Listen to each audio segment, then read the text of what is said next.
This hour of the Costa Report is brought to you by IBM. Big data at the speed of business. Welcome to the Costa Report. I'm Rebecca Costa, and thank you for joining me for another 2 hours of Straight Talk Radio. I want to welcome listeners who are joining us today on radio affiliates from coast to coast in all 50 states, as well as members of our armed forces who are serving abroad and tuning in over the internet today. Thank you for your emails and letters and for tuning in again this week. In just a moment, United States Senator from Utah, Mr. Michael Lee, will be joining us to give us an update on where health care reform stands in the Senate, as well as tell us a little bit about the Bipartisan Due Process Guarantee Act, which makes it illegal to indefinitely detain individuals without bringing charges. But before Senator Lee joins us, as is my custom each week, let me tell you a little about his background. Michael Shumway Lee was born in Mesa, Arizona, and grew up in Provo, Utah, and McLean, Virginia.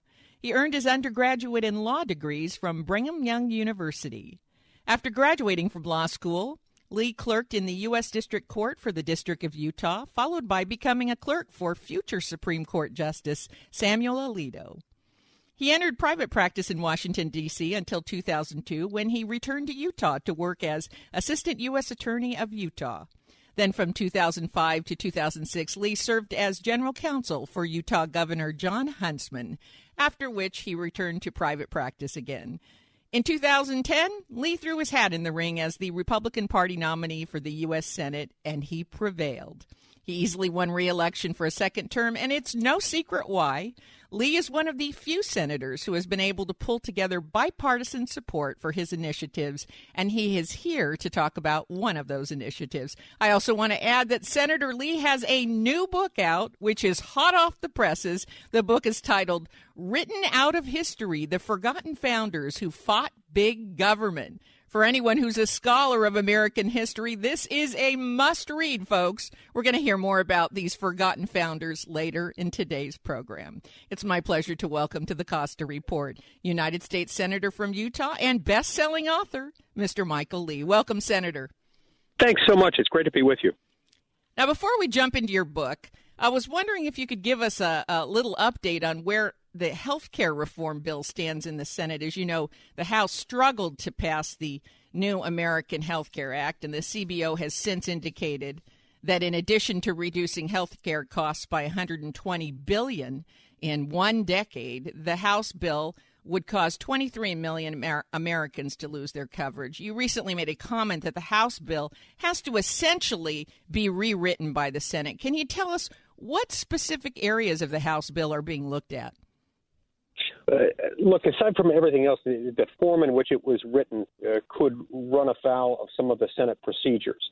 And so there are aspects of the House bill that will have to be rewritten for procedural reasons. There are other aspects of it that we're going to have another look at.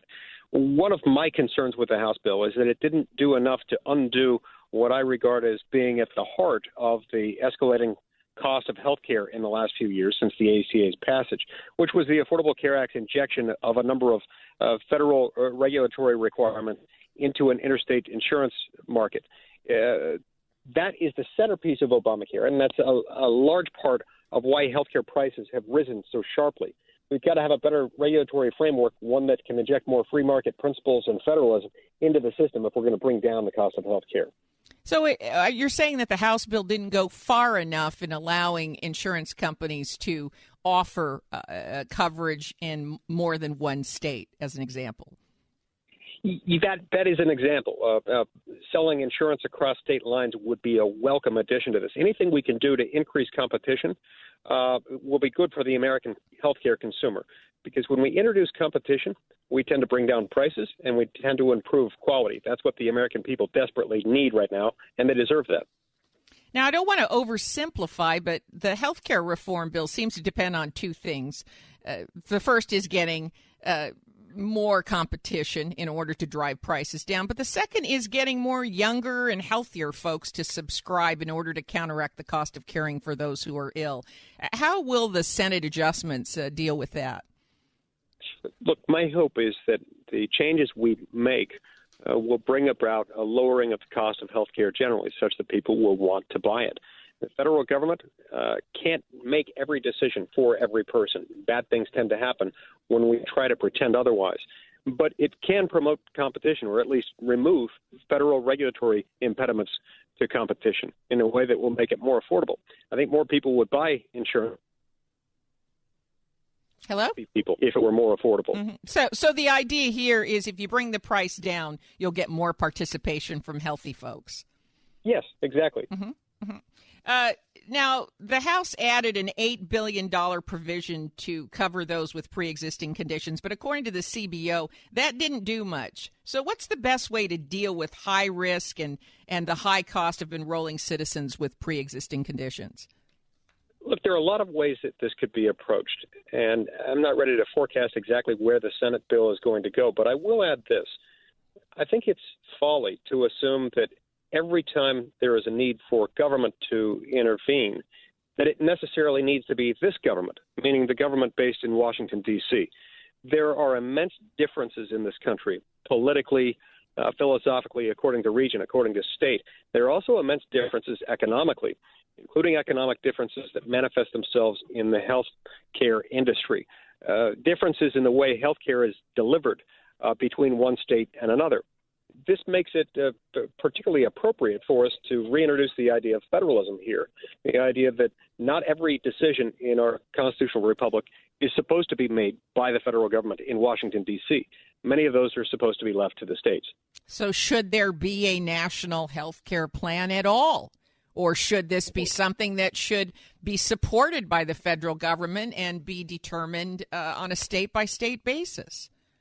I think most people would agree that there is an appropriate role for the federal government to play in setting up a marketplace, an interstate marketplace, a system through which people can have certain minimum expectations about how to buy and sell insurance, about their ability to purchase insurance across state lines, or to have some certain set of consistent expectations. The trick involves finding out how to balance that. And I think in the past, particularly with the passage of the Affordable Care Act, we resolved that question relying too much on the assumption that the federal government could make it better, could make the health care market more affordable for middle-class Americans. And that turned out not to be a good bet. So I think where you're going is that you'd like to see the federal government focus more on a framework and allow the states to participate in the specifics on how that framework would be executed. That's exactly right. And there are some states that would choose to do more than others. I have it on good authority, for instance, that people in Vermont would very much prefer a single-payer, government-run, government-funded healthcare system. I think they should have every right to do that if that's what they want. In a compact state like Vermont, where that is the prevailing opinion, the state could do that much more easily, effectively, efficiently, and quickly if the federal government weren't occupying such a broad footprint here. I think each state ought to be able to make a lot of these decisions on its own, most of them, in fact. Is that something that you find to be the sentiment of the Senate in general? No, not nearly as much as I wish it would be. But I think it is where things are going. I think inevitably this is where we will end up. Whether that's sooner or later, I don't know. Winston Churchill used to say the American people can always be counted on to do the right thing after they've exhausted every other alternative. Sometimes we have to make some bad choices before we realize that the better choice was before us all along. I hope that we make the better choice here sooner rather than later. Well, I agree with you. I certainly have learned through trial and error in my life, but I wish I hadn't. I wish I'd used greater foresight and been able to avoid those painful lessons. So what are the next steps? What's the timetable for healthcare reform to affect the person on Main Street? It's hard to say, but I hope that we will be voting on something, hopefully passing something between now and the end of July. There are a lot of steps that we have to take between now and then. It's going to require a lot of work. But the fact that it's difficult doesn't diminish at all the importance or the urgency of the task at hand. Mm-hmm. Now, we have to take our first break, but stay where you are. We'll be right back to talk about Senator Lee's newest book. Stay tuned. You're listening to the Costa Report.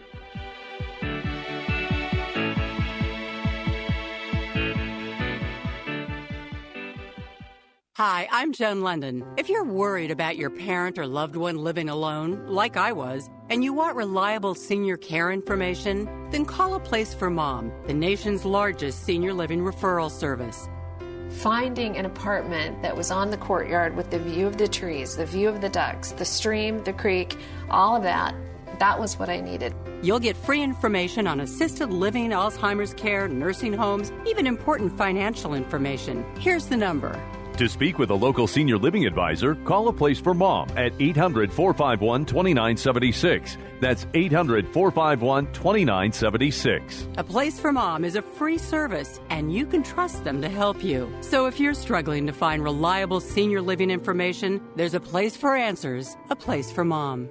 To speak with a local senior living advisor, call A Place for Mom at 800-451-2976. That's 800-451-2976.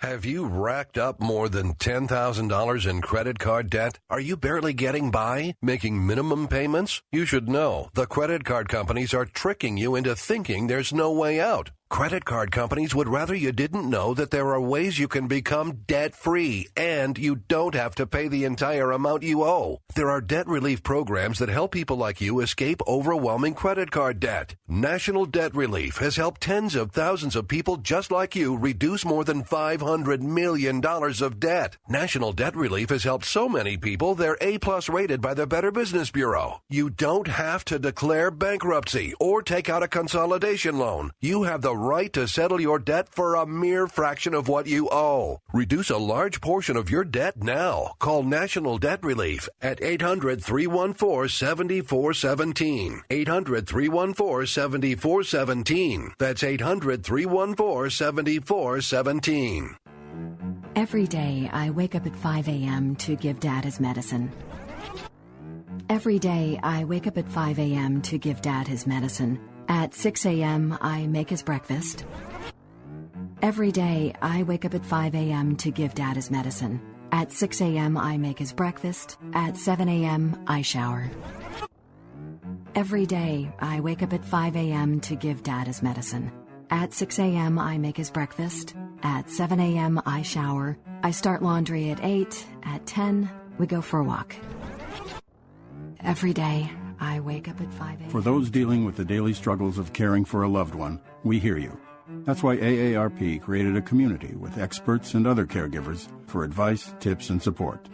Together, let's help each other better care for ourselves and the ones we love. Visit aarp.org/caregiving. A public service announcement brought to you by AARP and the Ad Council. I am done with my mattress. That's right. I'm not spending another night on this old bag.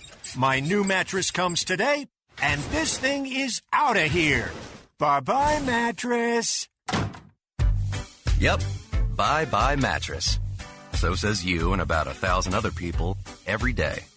And that's a lot of old mattresses with no place to go. There's the landfill, of course, where they just take up space. But what a waste. Because you could send it to a mattress recycler, where old mattresses get broken down into steel, foam, wood, and fiber that become new steel, carpet padding, home insulation, garden mulch, biomass fuel, locomotive oil filters, and all kinds of other great stuff. So bye-bye mattress is right. But don't toss it. Recycle it. It's easy. And it's free. To find a mattress recycler in your area, visit buybuymattress.com.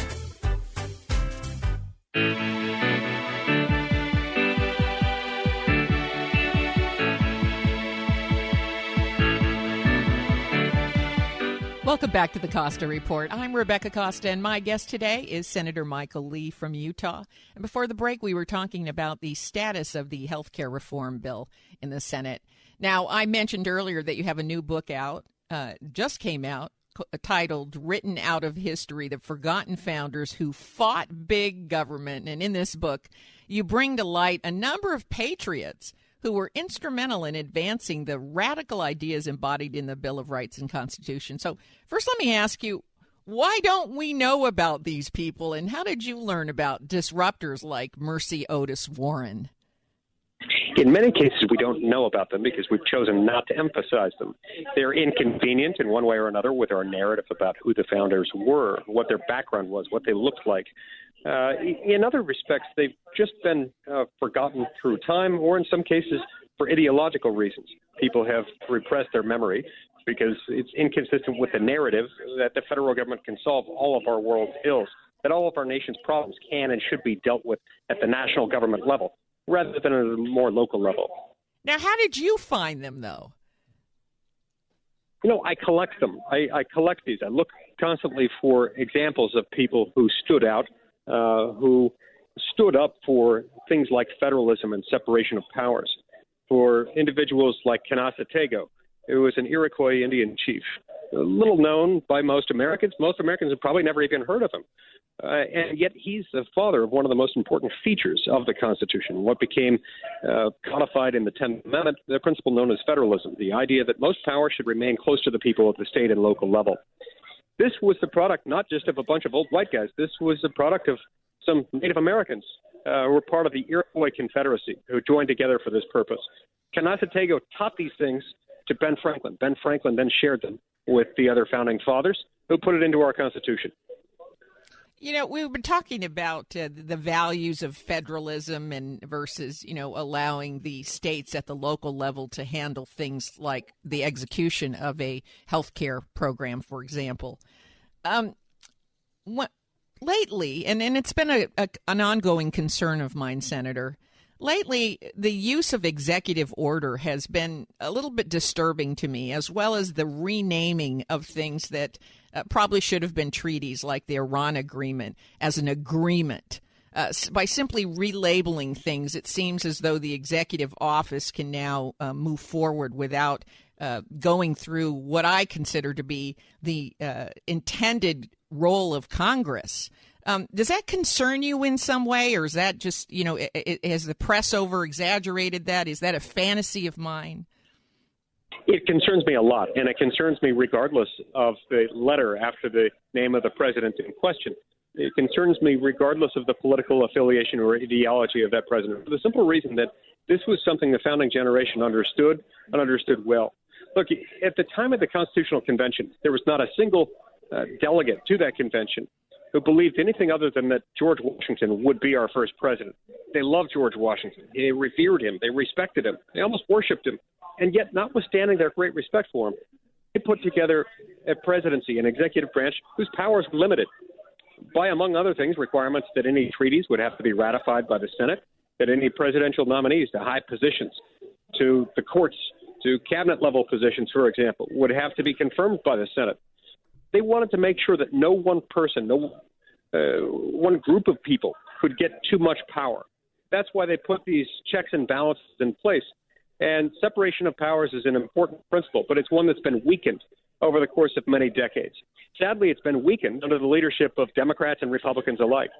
Houses of Representatives, Senates, and White Houses of every conceivable partisan combination have, over the last 80 years, eroded and weakened the distinction between the legislative power in Congress and the executive power in the executive branch.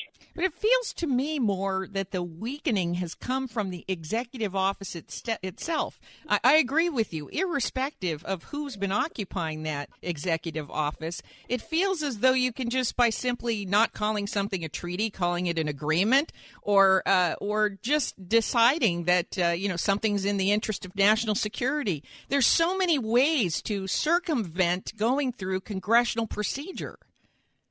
There are some real risks within the presidency, within the executive branch, generally for that reason. But the reason I don't think it's a one-sided issue is because in order to take power away from the legislative branch, you almost have to have a push and pull effect. You have to have the executive pulling the power, and you kind of have to have the legislative branch either pushing it out or at least acquiescing. There are a number of ways in which Congress is often guilty of acquiescence to this kind of executive usurpation of political power. One way is by ignoring it, continuing to fund the executive branch operations as if nothing had happened. And another way is when they delegate away lawmaking power, when they'll say, we hereby delegate to agency X the power to make good law in area Y, and they'll have the power to make that law and also to enforce that law. This actually happens all the time. And so it's kind of a push and pull combination. by members of Congress and presidents alike. They do it for purposes of political expediency, but it ends up harming the American people. You know, one lesson that we have learned now painfully from the Obama administration is that the founding fathers must have had some idea that there potentially could be abuse in the executive office and built in a remedy for these executive orders. And one of those remedies is if you don't go through Congress, as in the case of a treaty, and you decide something's going to be an agreement or just an executive order, it can be overturned by the following administration. That's exactly right. And there are a lot of people who are upset that that's happening. And yet, where were those same people when those executive orders were being put in place in the first place? Saying perhaps this is not the best way to set policy. Perhaps this isn't the best way to establish law. After all, it's the very first clause of the first section of the first article of the Constitution that says all legislative powers herein granted shall be vested in the Congress, which shall consist of a Senate and a House of Representatives. Those are not idle words. Those words say that when we make federal policy and when we back that up with the overpowering force of the federal. Well, the fact is there's a penalty built in to not going through congressional procedure, and we're seeing the results of that. But so are foreign nations. They're seeing an inconsistency in policy because it's so easy for the incoming president to overturn whatever the previous president did. And I think that hurts us as well. I think that is very true, and I think that's one of the reasons why it's always important for us to speak. When we have a president who decides to commit us to an international agreement, it's incumbent upon the president and others in government to point out that there are unique aspects to the way our system works.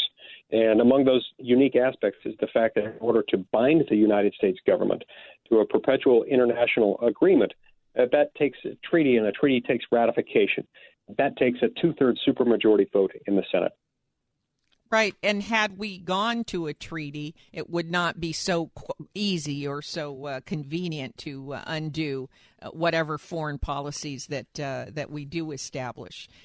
One of the parts of your book, I have to say, which I related to personally, was some of the debates that you had with your father, who actually encouraged you to make your case.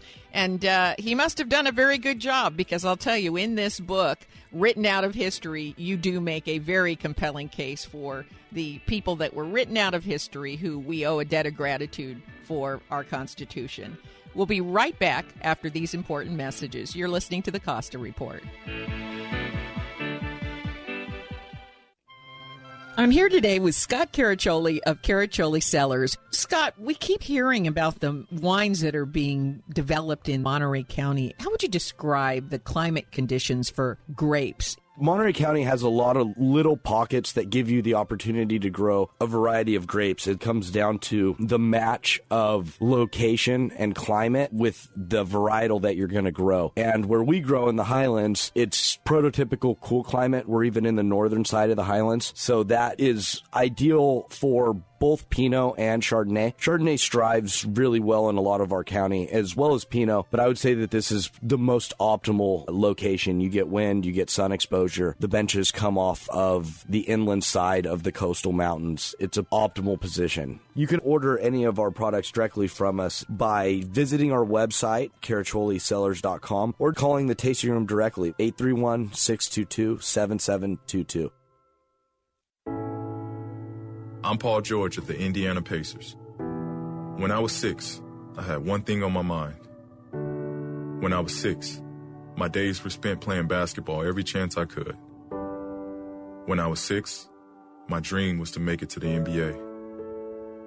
When I was 6, my mom had a stroke. So I want you to learn the signs of a stroke fast. F-A-S-T. F, face drooping. A, arm weakness. S, speech difficulty. T, time to call 911. Because the sooner they get to the hospital, the sooner they'll get treatment. And that can make a remarkable difference in their recovery. I'm Paul George. Protect the ones you love. Spot a stroke F-A-S-T. Fast. Life is why. Visit strokeassociation.org. Brought to you by the American Stroke Association and the Ad Council. Women Women now make up 37% of the workforce, changing their role forever. Harvard Medical School has now opened its doors to new female applicants. The first woman is now in space. The majority of last year's doctorate degrees were earned by women. We've come so far, but our news is changing for the worse. More women die from heart disease and stroke than men, even though it can be prevented. Make a change at GoRedForWomen.org today. Brought to you by the Ad Council and the American Heart Association's Go Red for Women. Okay, what are you wearing right now? Nothing. That's right. So Mommy's going to teach you how to dress yourself. Underwear always comes first, name tag at the back, then pants, then shirt. Get the first button in the right hole or you have to start all over. Socks going first, then shoes right on right, left on left. With shoelaces, just take the ends, cross them over, switch the loops, the rabbit goes down the hole, pull tight, and you're left with bunny ears. Got it? Why are your pants on your head? Most parenting is hard to do in just 2 minutes. But 2 minutes twice a day making sure they brush their teeth is easier, and it could help save them from a lifetime of tooth pain. Visit 2min2x.org to find out more. A message from the Partnership for Healthy Mouths, Healthy Lives, and the Ad Council. Psst. Yeah, it's me, your heart. Listen to me. We've got to talk. High blood pressure is serious, and yours? Whoa. What happened to us? We used to be so much more active. But lately, you've been ignoring me. I know you think I'm just gonna keep ticking away forever, but you're wrong. You can do so much more to control your high blood pressure. Doing the minimum isn't doing enough. I'm under a lot of pressure and can quit whenever I want. Bet you didn't know that. But I like my job. Just treat me better. Check on me. Give me something green to nibble on every once in a while. And maybe we can do some exercise on occasion. Let's get to it. After all, we're in this together.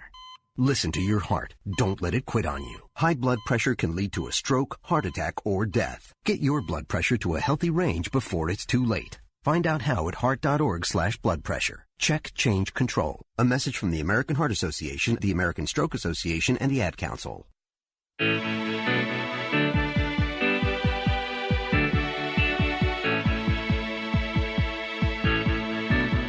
Welcome back to the Costa Report. I'm Rebecca Costa, and if you're just joining us, our guest today is Senator Michael Lee from Utah.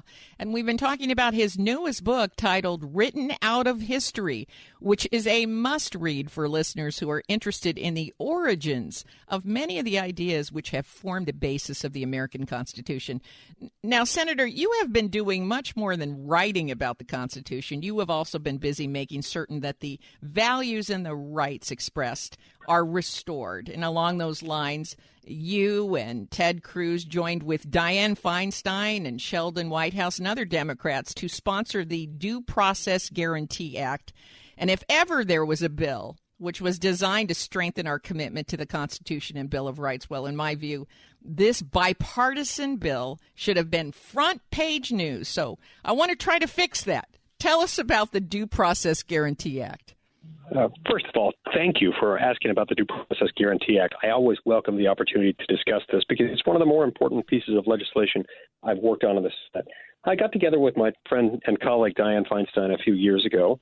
Now, she's a liberal Democrat, and I'm never described that way. But she and I agree on this area that the federal government ought not have the power, and certainly never should should attempt to undertake the practice of indefinitely detaining a U.S. citizen on U.S. soil and holding them without charge, without trial, without opportunity to be represented by counsel. These are things that are prohibited expressly by various provisions in the Constitution and the Bill of Rights. We can't let the government do that, and yet there are sections of U.S. code that purport to give the government that power, as long as they're charged the right way, as long as they're accused of the right kind of crime, certain types of terrorist activity. This provision of a Defense Authorization Act that was passed into law about 5 years ago suggests the government can do that. It can't. Our bill, the Due Process Guarantee Act, makes that clear. Why did we think that terrorism could not just use the current laws and current judicial process? What was it about terrorism that we thought we needed a different process? Well, look, it's understandable, unforgivable, but still understandable why some people would rush to that type of judgment. I mean, terrorism is a very bad thing. It leaves people scared. But governing on the basis of fear and trusting that you can empower government without creating other risks is almost always a bad idea, especially when you're contravening fundamental constitutional protections like these ones. So I understand it's about terrorism, and anytime terrorism is involved, concerns are heightened. But there are ways of dealing with this. When we're talking about U.S. citizens apprehended on U.S. soil, there's no good reason why we can't give people access to the same due process rights that they would have in any other criminal context. We have to continue to protect the American people. This shouldn't be remarkable. This shouldn't be controversial. This shouldn't even be hotly disputed. And yet it is. There are some people in Congress who don't ever want this to be the law and want to maintain this provision, suggesting the government can indefinitely detain you without charge, without trial, without counsel. And that's wrong. And yet what is remarkable is that you have managed to get bipartisan support for this bill. And another thing that's remarkable is as soon as you get bipartisan support, the media doesn't cover anything about it. Yeah, the old expression, if it bleeds, it leads. There is a political corollary to that I've never been able to manage to make rhyme. But it's basically, it speaks of partisan rancor and sharp divisions across party lines that measure up according to what people tend to expect. Then it leads. Then it'll be the lead story. Bipartisanship of people agreeing across party lines isn't always the first thing they want to cover, even though it should be, even though it ought to be, even though this is much more of a man bites dog sort of moment. Very often things like this don't get covered. And this is a very important bill, and I'm ashamed that it is not on the front cover of all of the newspapers. It just needs to have much more coverage. Now, what is the legal remedy for an individual who's indefinitely detained under this new act? Well, they can seek their freedom in court. They can seek a remedy in court, and that's one of the things that was deprived of them. I mean, you can't indefinitely detain someone under this bill. They have to be given access to a judicial remedy. They would have that here, and as a practical matter, this is going to result in the government not doing it at all. Now, I don't mean to suggest that this is the kind of thing that is occurring right now, that the government is currently undertaking a practice of doing it. It is instead the case that there are people who are arguing that the government should be able to do it and might, in some cases, need to do it. My point is, if you're talking about a U.S. citizen detained on U.S. soil, that can't happen. We're not going to let it. And what is the status of this bill? This bill was introduced for the first time about four and a half years ago. We have gotten floor votes on it a couple of times. It has never managed to make its way into something that itself ended up passing. So it'll come up again this year. We hope and expect to get a vote on it in connection with the Defense Authorization Act this year. That'll probably be debated and voted on toward the second half of 2017. Well, I hope you'll come back and tell us more about that, because I know we've got over 2 million listeners across the United States, and I know that this is the kind of thing that they are very interested in, would like to hear more about. I'm afraid we're just about out of time, but before we say goodbye, I want to thank you for your work on the Due Process Guarantee Act and for your terrific new book. Thank you for joining us, Senator Lee. Thank you very much. It's an honor to be with you, and thanks for letting me talk about Written Out of History. Once again, the name of the book, Written Out of History. It is available on Amazon and bookstores throughout the United States. Do yourself a favor if you're looking for a good summer read. This is a book that you will not want to put down. Now, before we take our scheduled break, I want to tell you about one of the nicest things that you can do for yourself and also for your loved ones. And I'm talking about spending time together in the kitchen at the end of the day. My family's new habit is the #1 fresh ingredient and recipe delivery service in the country, Blue Apron. For under $10 a person, all the fresh ingredients, along with an easy step-by-step recipe to make a healthy and delicious meal, is delivered right to our front door. And I'm talking about ingredients like sustainably sourced seafood and beef, chicken, and pork from responsibly raised animals, and produce from farms that practice regenerative farming.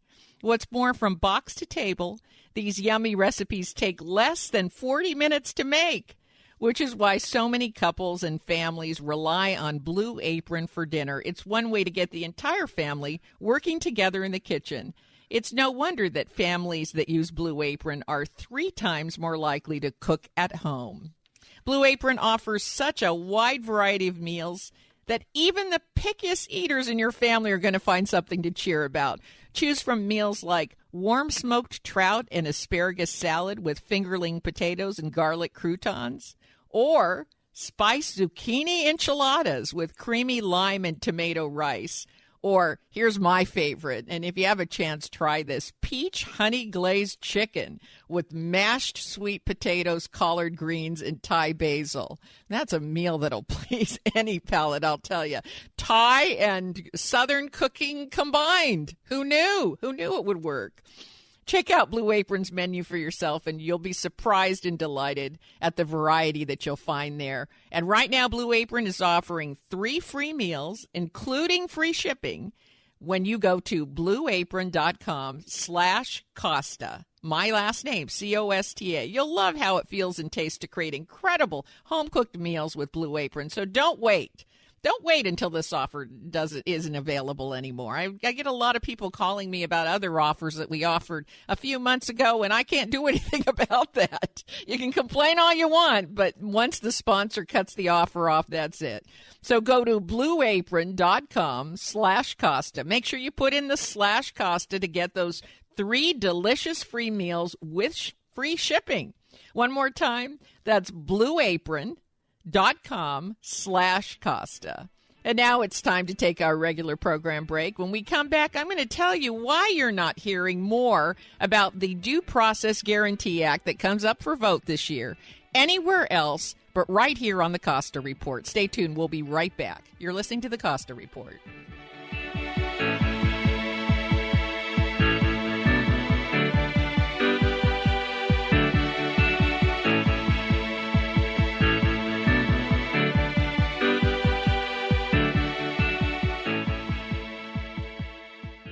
From time to time, listeners ask me whether I believe we're on the brink of a massive unilateral social collapse. And if so, is there any hope we can avert it? While there's no quick answer to that question, there is an easy explanation, one you'll find in my book, The Watchman's Rattle. Get your copy today, because the sequel to The Watchman's Rattle will be coming out in just 4 months. So this gives you all summer to get ready for what comes next. That's The Watchman's Rattle, available at RebeccaCosta.com, Amazon, and bookstores everywhere. When I say Italy, what comes to mind? Venice. Capri. Oh my gosh, Capri was marvelous. The views, the cliffside views, or traveling to Sorrento. Pirello Tours.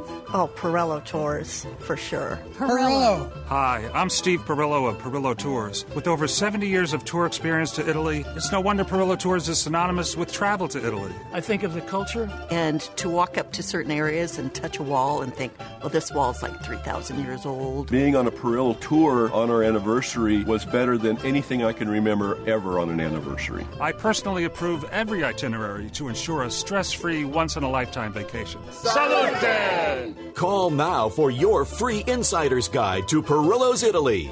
Call in the next 30 minutes and qualify for a $100 gift card when you travel with us. Call 800-897-7176, 800-897-7176, 800-897-7176. Hi there, I'm Bob Eubanks. You know, as part of Hollywood for a long time, I've seen my fair share of celebrities get in trouble with the IRS. Well, there's one name I trust, the Tax Defense Group. So if you owe more than $10,000 to the IRS, you really need to call my friends at the Tax Defense Group. They offer a 100% satisfaction guarantee, and they're open 24 hours a day because they know that tax debt doesn't sleep either. Call 800-257-2910. 800-257-2910. It may be hard to believe, but people just like you are already saving money. FeedThePig.org makes it easy. Their simple savings plan teaches you how to start saving without going overboard. So you don't need to mooch off your friends. You gonna finish that grape? You mean the one in my mouth? You don't need to stop buying the necessities. What you're smelling is a natural musk. Ew. You don't need to be a medical test subject. How do you feel? Mostly okay.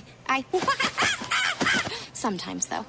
You don't need to get a second job as a stuntman.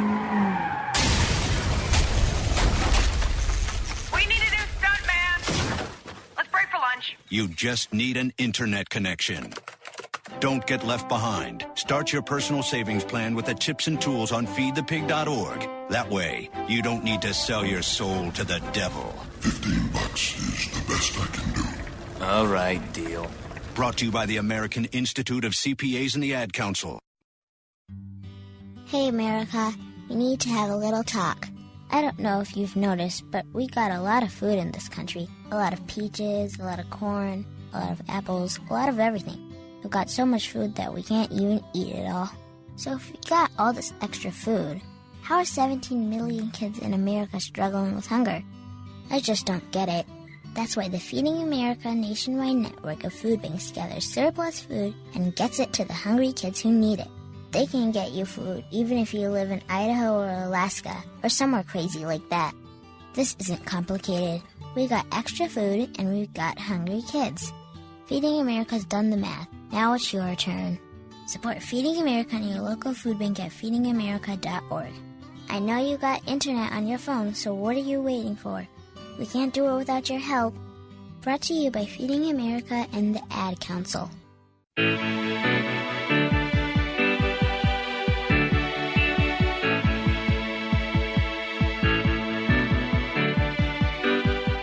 Welcome back to the Costa Report. I'm Rebecca Costa, and my guest this hour has been United States Senator from Utah, Mr. Michael Lee, who, as you heard, has introduced a bipartisan bill along with Ted Cruz, Dianne Feinstein, Sheldon Whitehouse, and others from both sides of the aisle to stop the practice of detaining individuals for undetermined periods, sometimes lasting for many years, without charging an individual or bringing them to trial.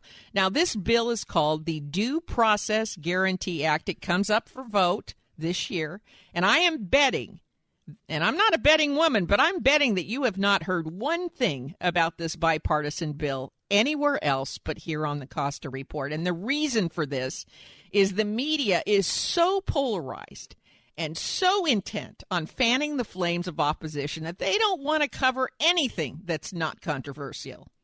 The minute you've got both parties agreeing on a bill, well, there's no adrenaline-generating drama. Nothing for partisan pundits and analysts to rail against. Nothing to point your finger at the other side about. In other words, it doesn't meet the mainstream media's idea of news. And that's a shame. And so what we hear on the news today is speculation about the Russian investigation 24/7, commentary about Donald Trump's speeches and body language and misspelled tweets, and the opposition to the immigration ban and health care. Take note, folks, that every lead on the news today is divisive in some way, and there's no greater proof of what kind of stories the media caters to than the fact that Feinstein and Cruz and Lee and Whitehouse have all gotten together to make certain that individual civil liberties are not infringed on in the name of national security. And this is the first time you're hearing about it. And maybe the only time. I hope not. These leaders believe that the courts have already demonstrated they're more than capable of dealing with terrorists. And so there's absolutely no reason not to charge and bring those who are being held to trial, to use the existing judicial system. Now, it turns out the culprit has been the 2001 authorization of the use of military force, which made it permissible to detain individuals, that includes U.S. citizens, for indefinite periods of time. This authorization created a false choice in the minds of many leaders and also the American public. It caused us to believe that it was okay to sidestep our justice system. We came to believe that a system which requires an individual to be charged and tried in a court of law, according to the rules of law, could not work when it came to terrorism. Somehow those suspected of terrorist acts were different from other criminals, and so there needed to be different rules and a different system to handle them. Hence, Guantanamo. This year marks the 15th anniversary of the opening of Guantanamo, where 41 prisoners who have never been charged are still held. 5 of those 41 prisoners were cleared for release, but here was the catch. They waited to actually be released for 7 years after they were cleared. As far as the others who have been charged or have not been charged, the Department of Justice claims that there's not enough evidence to bring them to trial. And what do we do in this country when there's not enough real evidence to charge or try a person? Well, I can tell you what Americans don't do. We don't scrap our entire justice system, the Constitution of the United States, the Bill of Rights, and incarcerate a person for as long as we please, which is why it is so significant that both Republican and Democratic leaders have come together to make it clear that the 2001 authorization of the use of military force did not authorize illegal detainment. Yes, folks, even if the mainstream media won't report it, there are some things both sides of the aisle do agree on. And if you like the sounds of that, let Feinstein, Cruz, White House, and Senator Mike Lee know how you feel. Tell them you want to see Congress work together. And while you're at it, let your favorite radio and television hosts and anchors know you want more coverage about what's right in Washington, the progress that they're making, and not just covering what they think that either side of the aisle is doing wrong. Now, today we've been talking about the importance of collaborating and working together and communicating and coming together as a team. And everyone knows you get the most productive results when every member of that team contributes to moving the ball down the field. But what happens when you have an open job, a job that's difficult to fill? Well, that's where ZipRecruiter can help. With ZipRecruiter.com, you can post your job to 100-plus job sites with just one click. Then powerful technology matches the right person to your job. And everyone knows that if there's a way to post a job just one time and have it appear on 100 job sites, how much time that saves and just how much you increase the odds of locating that perfect person for your opening. This is why ZipRecruiter is different and used by thousands of businesses, both small and large. Unlike other job sites, ZipRecruiter doesn't depend on candidates finding you. It finds them. In fact, over 80% of jobs posted on ZipRecruiter locate a qualified candidate in just 24 hours in one day.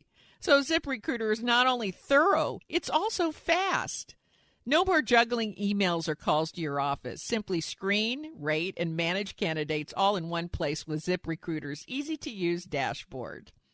Find out today why ZipRecruiter has been used by businesses of all sizes to find the most qualified job candidates with immediate results. And right now, my listeners can post jobs on ZipRecruiter for free. That's right. If you have a job opening, what have you got to lose? Post it on ZipRecruiter, and you won't pay one penny. Just go to ZipRecruiter.com/report. REPORT. That's ZipRecruiter.com/report. One more time. To try it completely for free, go to ZipRecruiter.com/report. And that just about wraps up our first hour. I have to say I really enjoyed speaking to Senator Michael Lee. He is someone that, if you've been listening to this program for a while, you know that I don't often say this, and we interview the top leaders in the world, from the Secretary of NATO, Secretary General of NATO, to the Speaker of the House, to former vice presidents. They all come through this studio. And I will tell you that Senator Mike Lee is someone you're going to hear a lot about in the coming months and the coming years. He is a legal and constitutional scholar. And he puts those values above all else, above party loyalty, most importantly. And that is the kind of individual that's going to bring the left and right of this country together. So if you're not familiar with Senator Mike Lee, I will tell you that you're going to hear a lot more about him. And it was such a pleasure to have him on the program. Now, if your station is leaving us after this hour, My guest next week is a member of the National Radio Hall of Fame and a very familiar voice to you. I know. Oh, we've got some folks here jumping up and down here at the radio studio, and I know that you'll be happy to hear that Mr. Jim Bohannon will be here to talk about why there's so much right and left-wing extremism in the media. Is Senator Mike Lee right? If it doesn't bleed, it doesn't lead. Have we become? Is that what's driving what the lead stories are in the media right now?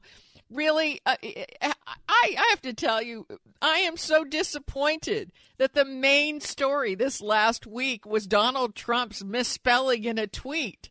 Don't we have, folks? I know some of you agree with me out there. Don't we have bigger fish to fry? I think we do. And next week, Jim Bohannon will be here to talk about some of those bigger fish that we better get busy frying. He's going to talk about what we need to do to bring back good old-fashioned objective journalism.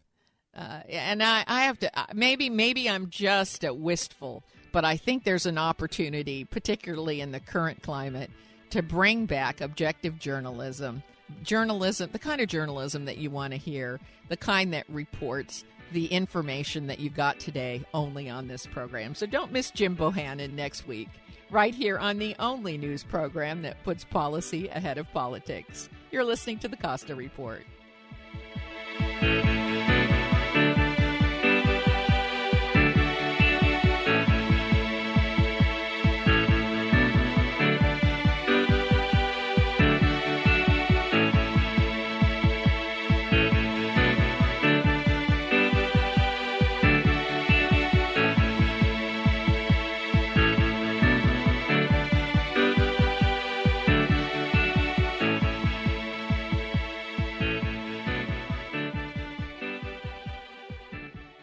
Hi, it's MZ from KSCO in Santa Cruz. And though I don't care much for people who brag, I'm going to do just a little of it now and hope you will give me a pass by calling it just being proud. Our station can afford to be innovative and refreshingly different because we use education and logic to promote great health products that change people's lives for the better. We also help people build strong businesses that create residual income through a wonderful low-cost business opportunity that we have developed and refined during the last 20 years. We believe that Rebecca Costa's large audience is comprised of particularly intelligent and educated persons, some of whom may want to earn more money. If you are tired of being someone else's wage slave and are ready to go to work building your own excellent supplement business that can provide you and your family income and become a saleable and willable asset, I want to talk with you. Send an email to mz@wedon'thavetobepoor.com. That's mz@wedon'thavetobepoor.com.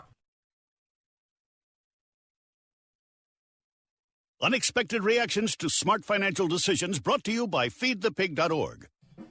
Well, I finally did it. I improved my credit score. You're kidding, right?